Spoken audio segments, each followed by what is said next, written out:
अगं ये भानू, अगं अजून झोपली नाहीस वय? नाही.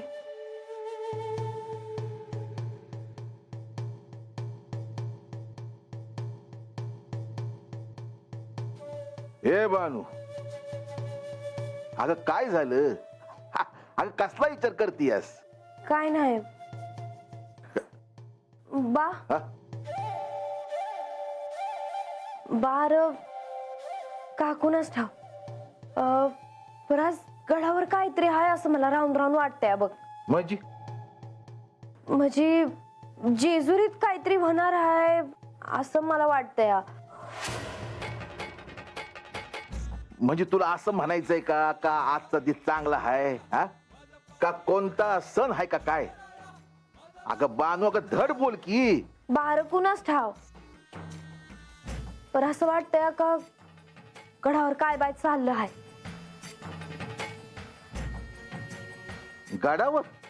वय अगं बानू, तू काय म्हणतीयस ना, मला काय बी कळणं झालंय बघ. आणि तसं काय असतं तर आज देवाने सांगितलं नसतं वय? कुणाच ठावतं तर काय चाललं आहे ते. पर बा मला वाटतंय का गडावर कुणीतरी देव येणार आहे. आता का ग, गडावर देव आहे ती, लक्ष्मी देवी आहे ती, विष्णुदेव आहे ती. हा आता आणखी कोण येणार आहे ते ठाव नाही. पर काहीतरी हाय असं माझं मनच मला सांगते बघ.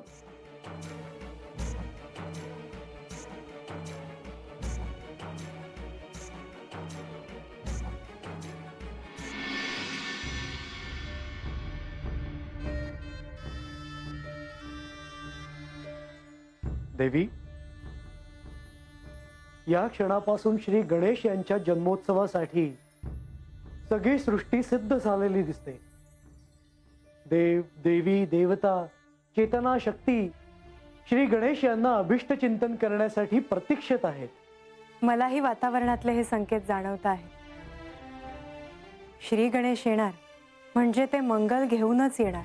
श्री पार्वती देवींसाठी ते जेजुरी गडावर आले, पण या शिवलीलेत श्री खंडेराय, श्री म्हाळसादेवी, बाणाई यांना सहाय्यभूत होण्यासाठी इथेच थांबले. आता ते इथे जेजुरी गडावरच आहेत, तर त्यांच्या दर्शनासाठी सगळ्या दिव्य शक्ती इथेच उपस्थित राहणार.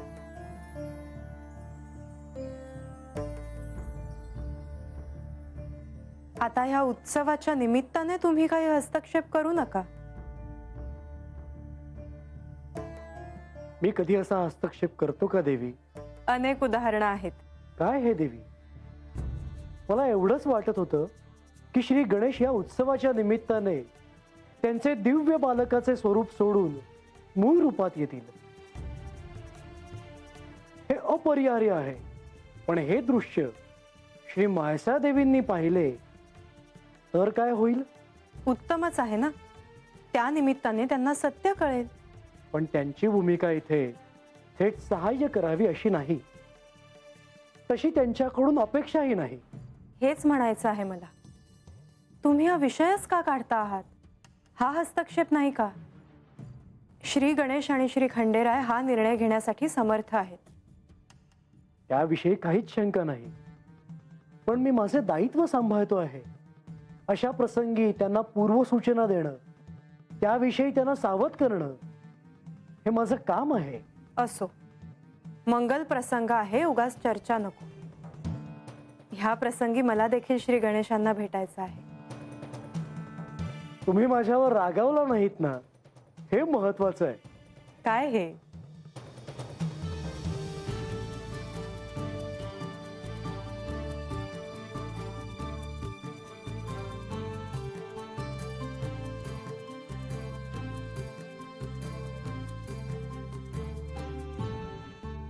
नंदी, या क्षणाच्या निमित्ताने तू गडावर आलास, ह्याचे मला खूप आनंद आहे. मला देखील. श्री गणेश, ह्या गडावर आता ब्राह्म मुहूर्तावर सर्वजण आपल्या जन्मोत्सवाच्या निमित्ताने भेटणार. हा माझ्यासाठी भाग्याचा क्षण आहे. आपण कैलासात असताना या दिवशी कैलासावर किती प्रसन्न वातावरण असायचं अजूनही माझ्या स्मरणात आहे. आपण सर्वजण तो दिवस किती आनंदानं साजरा करायचो. पण मातेला ते मात्र आठवत नाही. ह्या प्रसंगी तिच्या हातचे भोजन केल्याशिवाय मी आनंदी कसा होऊ? त्यांना आठवेल श्री गणेश. कधी आठवणार? बाकी काही नसलं तरी माझा जन्मोत्सव तिच्या स्मरणात असेल असं वाटलं होतं. श्री गणेश, तुम्ही असा विचार करू नका. मातेला गतजन्माचे स्मरण व्हावे यासाठी सर्वच जण प्रयत्न करत आहेत. कधी कधी मला असं वाटतं की सारं काही सांगावं, पण ते करणं माझ्यासाठी उचित नाही. हो, पण मला खात्री आहे मातेने एकदा तुम्हाला तुमच्या मूळ रूपात पाहिले की त्यांना त्यांच्या गतजन्माचे नक्की स्मरण होईल.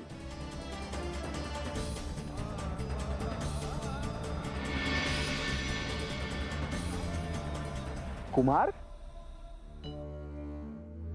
प्रणाम कुमार. नंदी, किती दिवसांनी भेटलास? होय, आपलेही दर्शन अनेक दिवसांनी झाले. आज गणेशाच्या जन्मोत्सवाचा क्षण. हा दिवस मी कसा विसरेन? होय, आज ब्राह्म मुहूर्तावर सर्वजण त्यांची भेट घेणार. श्री गणेश आज गडावर त्यांच्या मूळ रूपात येणार. तुम्ही आलात तर त्यांना अजून आनंद होईल. मला सगळ्यांची आठवण येते म्हणून मी इथवर आलो, पण मी गडावर येण्याची ही वेळ नाही. केवळ श्री गणेशांनाच नाही, आपल्या येण्याने सर्वांनाच आनंद होईल. मी माझ्या गडावर येण्याची वाट बघेन. तो हा क्षण नाही इतकं नक्की. आता लवकरच देवांनी हे अवतार कार्य पूर्ण करावं आणि आपण सर्वांनी आपल्या स्वगृही कैलासात जावं याची ओढ लागली आहे मला. होय, या आख्यानातून ते लवकरच साध्य होईल. मला आता निघायला हवं. कुमार, आपण लवकरच गडावर याल अशी आशा करतो.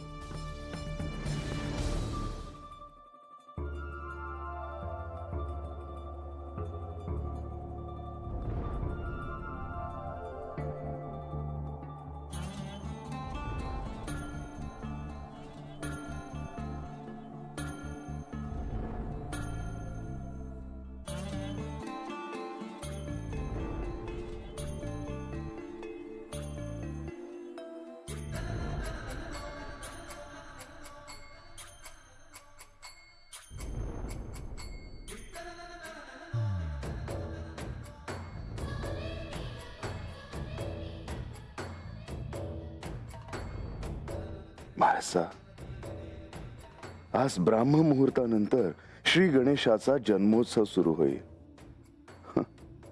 काय परम नियती आहे. ह्या स्थितीला कैलासात तू किती उत्साही आनंदित असायचीस.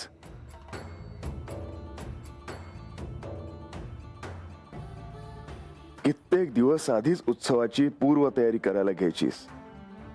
नंदी, कार्तिकेय, गण सर्वजण तुला सहाय्य करायचे. पण आज मात्र तुला त्याचे स्मरण नाही. श्री गणेश मात्र स्वतःहून तयार होऊन बसला असेल. त्याला तुझी प्रतीक्षा असेल. पण तुला कसे स्मरण करून देऊ?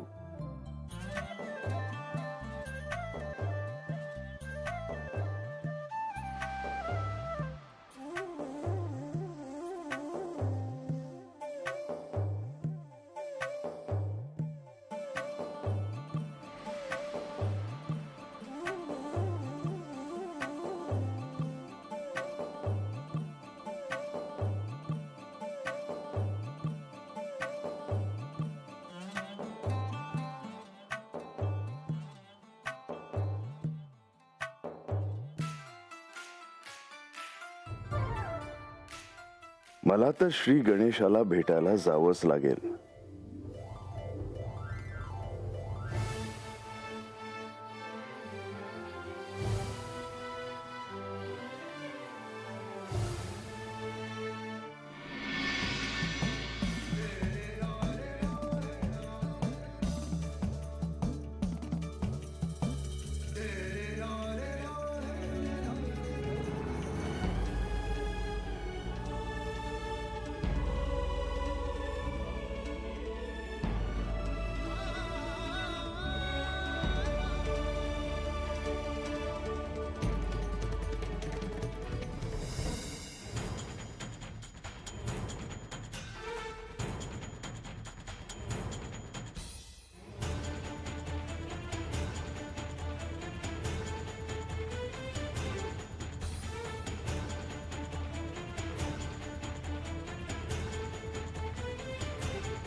तुम्ही हो, तुम्ही इथे कशा? तुम्हाला जागा करायला आलो आहोत. मला? हो, त्याला विशेष कारण आहे. काय कारण आहे? आज गणेशांचा जन्मोत्सव आहे. हो, मला कसे विस्मरण झाले? माझ्या ध्यानातच आले नाही. आज मी गाढ निद्रेत होते, मला जाग देखील आली नाही. पण बरं झालं तुम्ही आलात आणि इतक्या दिवसांनी आला आहात. मला वाटलं विसरला त्या म्हाळसेला. तुम्हाला कसं विसरेल? ते तिकडे आपली वाट पाहत असतील. हो, आपण जाऊयात. पण एक सांगू, हो तुम्ही आला आहात तर आपण हा उत्सव खूप छान साजरा करूयात. हो. चला निघूया.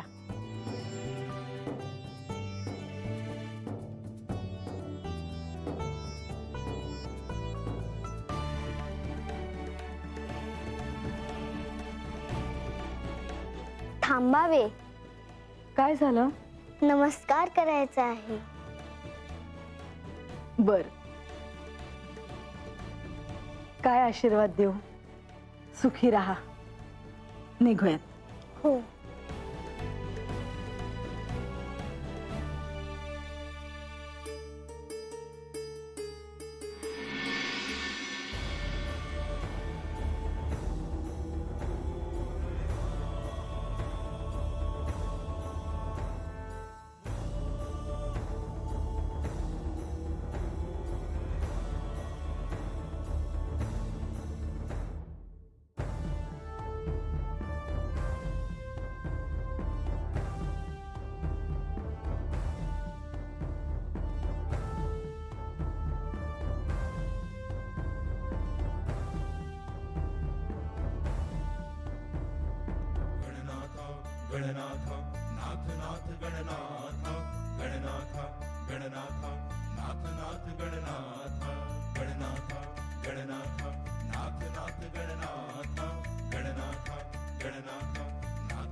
श्री गणेश, आज आपल्याला जन्मोत्सवाच्या शुभेच्छा.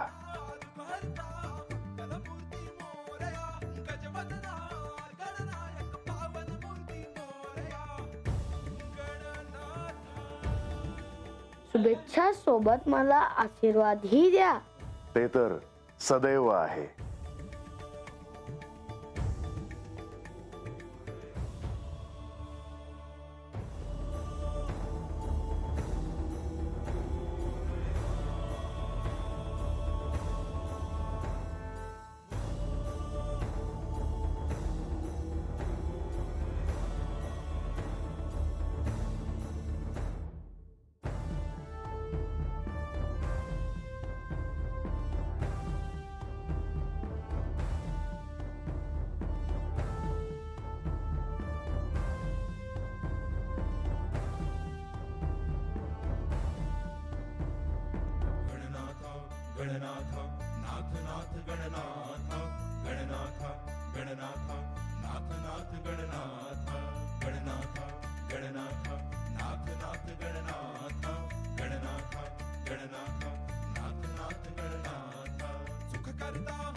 श्री गणेश, चतुर्थीच्या आपल्याला शुभेच्छा.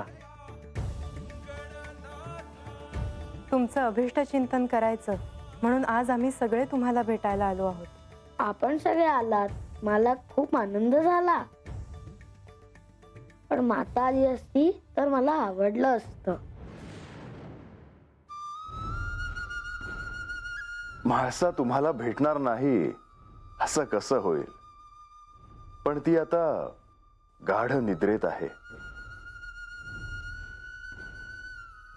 म्हणजे तिला आजच्या उत्सवाचे विस्मरण झाले आहे. त्यांना कळलं की त्या सगळी तयारी उत्साहाने करायला घेतील. श्री गणेश, ब्राह्ममुहूर्त आहे. अंतराळातून आपापल्या स्थानावरून सगळे देव आपलं दर्शन घेत आहेत. हो, मी पाहतो आहे, पण सूर्योदयापर्यंत मी हे माझे रूप सोडणार नाही.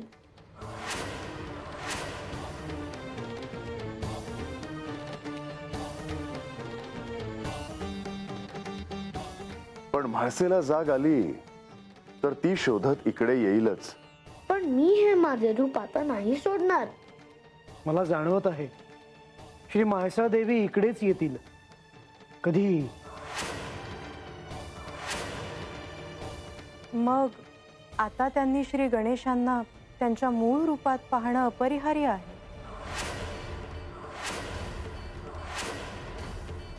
पण ते आपण हस्तक्षेप नको करायला. त्यांची इच्छा आहे तसं होऊ द्या. पण श्री म्हाळसा देवींनी श्री गणेश यांचे हे रूप पाहिले तर त्यांना काय सांगणार आपण? तसं झालं तर त्यांना सत्य सांगावं लागेल.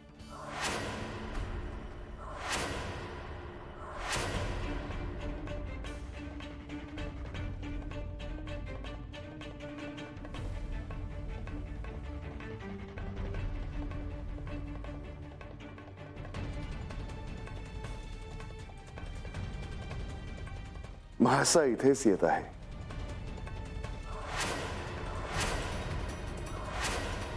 श्री गणेश, आपण पुनर्विचार करावा असं मला वाटतं.